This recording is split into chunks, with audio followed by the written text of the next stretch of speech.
काही बोलू नका, मित्र पक्षांना एकत्र ठेवून सरकार चालवायचं असं एकनाथ शिंदेंनी संजय शिरसाटांना समज दिला. आ- आता जे शिंदे साहेबांची जी आहे ती भूमिका ही सगळ्यांना माहिती आहे की आपल्याला एकत्रच राहायचं आहे, पण त्यांच्याच पक्षातील काही मंत्र्यांनी हे असं चुकीचं वक्तव्य करणं बरोबर नाही आहे.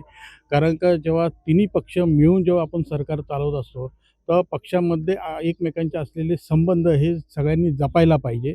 आणि जे गतिमान सरकार जे आहे अतिशय चांगल्या रीतीने आपण हे सरकार चालवत असतो, गोरगरिबांचं सरकार आहे. लोकांचे प्रश्न सोडवण्याच्यासाठी जेव्हा प्रयत्न करतो तेव्हा कुणी अशा चुकीच्या ज्या आहे स्टेटमेंट्स करून गैरसमज जे आहे पब्लिकमध्ये असं निर्माण होऊ नये अशी जी आहे ही भावना सर्वांची आहे. म्हणून शिंदे साहेबांनी जे आहे शिरसाट साहेबांना जे आहे त्यांना सांगितलेलं आहे की बाबा अशा पद्धतीचं चुकीचं वक्तव्य तुम्ही करू नका. भाऊ एक आहे, ऑनलाईन परीक्षेचे गोंधळ होतोय, तांत्रिक अडचण निर्माण झाल्या, प्रवेश होत नाही.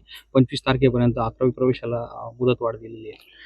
असं आहे की संख्या पण फार मोठी आहे विद्यार्थ्यांची आणि त्याच्यामुळे रिझल्ट लागल्या जे आहे एकाच टायमाला जे आहे लॉग इन करतात आणि मग एकाच टायमाला जेव्हा लॉग इन करतात तेव्हा जे आहे सर्व्हर जे आहे कधी लोड घेत नाही आणि त्यामुळे जे आहे थोडीफार दिरंगाई होती, परंतु त्यालासुद्धा जे आहे कालांतराने 1-2-4 दिवसामध्ये ते सर्व जे आहे सुरळीत होऊन जाईल.